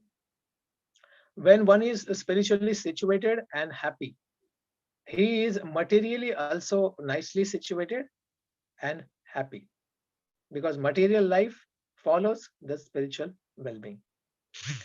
So, to keep the cool head, we need that wonderful association. So, we request everybody, the students, the teacher, faculties, and everybody, that everyone should associate with spiritual sources we have, and we have unlimited resources available in the world, and we should connect to them and improve our existence on all levels. Hare Krishna. Thank you very much. Thank you so much, sir. Thank you so much, sir. It was really needed not only by the students who are going through the, you can say, the early stage of their career where they would be exposed to various kind of competition, but all of us working somewhere go through these kind of emotions, and it becomes sometimes difficult for us. Despite being the teachers, we are humans, and we also go through these kind of emotions. So this was really a very informative session for us. Sometimes what happens that we read a lot, but we try to forget all those things. So thank you so much for bringing those things once again here in this domain, so that we could understand this thing very well explained. I'm thankful to Dr. Ajit Upadhyay sir for having you amongst us for this session. And for the same purpose, I'd like to request sir to kindly take the session ahead and propose the formal vote of thanks. Thank you. Am I audible? Yes. Yes, sir. Thank you very much, Pranay Karnik sir. And sir, we want to express our heartfelt thanks and gratitude to Honorable Prabhuji Shri Baldev Das ji, who took his precious time, invaluable time out of his busy schedule. Just student size changed, status changed, but students remains students. And teachers, gurus always remains guru.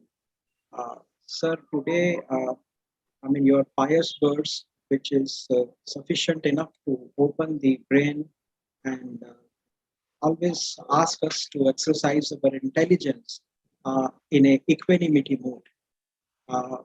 I learned here today that that whenever problems comes in this life, we heard the saying that misfortune never comes singly.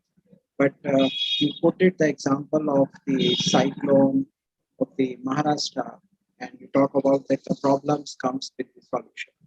It means solution resides within the problem.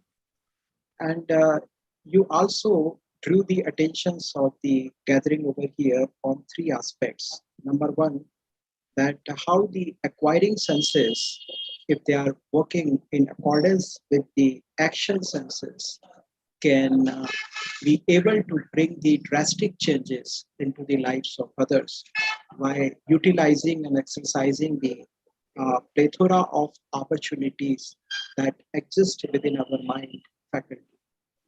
And how emotional, and intelligence, emotions and intelligence, in HR we call it emotional intelligence, can be used to attain those objectives of life.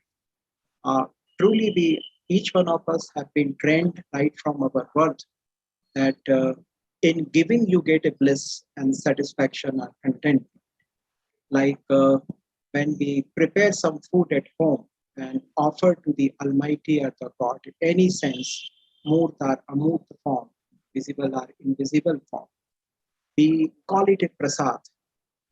Or this prasad has got the better value, or in giving you realize the maximum satisfaction, utmost satisfaction that everyone has to learn. I think recently we lost one of the greatest patriotic Indian citizen, flying Sikh, Milkha Singh ji. Milkha Singh ji, you can learn that how he kept his head cool during partition time. He lost each and every near and dear, including his parents. But after going through this turbulent time, how he prepared his career and earned a name for his country, our country, India. It's remarkable to all of us to learn. You also talked about the Yukti, Yuktam, and how the different elements like Panchatattva, 5 elements, can bring the change into our life, but the endeavors, aharu, bihar, food as well as the recreation, and how we achieve and attain the recreation. Different modes are there in singing, creating environment, practicing, and then conversing with others. And eventually, you prove the vitality of the Nishkam Karma Yoga, which each and every students in one of the paper ethics they used to read in the first semester or in second semester. So, sir, it's been a very good satsang, good companionship, and each one of us has learned a lot. We wanted to have like this more sessions on the various abstract topics, because the way you made it very clearer, easier, understandable to the common man, irrespective of their different stages and status, has won the heart of all of us. So thanks indeed. I express my heartfelt thanks on behalf of the GYANUBHAV team. With me, Professor Prayatna Jain, Dr. Arpit Loyaji, Professor Pranay Karnik, who is taking pain for last 2.5 hours, for reaching the different types of the questions, requirement, content, and intent of this GYANUBHAV program development. Dr. Bipinji Chaudhary, our senior colleague from marketing department, and many other colleagues, which is not possible here to name them simultaneously. And our director, madam, respected Dr. Yogeshwari Ji Patak, Prestige Institute of Management and Research and IR Family, Prestige Education Foundation, and Prestige University. And all these students, on behalf of all the participants, I express our deep gratitude for sparing the valuable words with us. Thanks indeed, sir.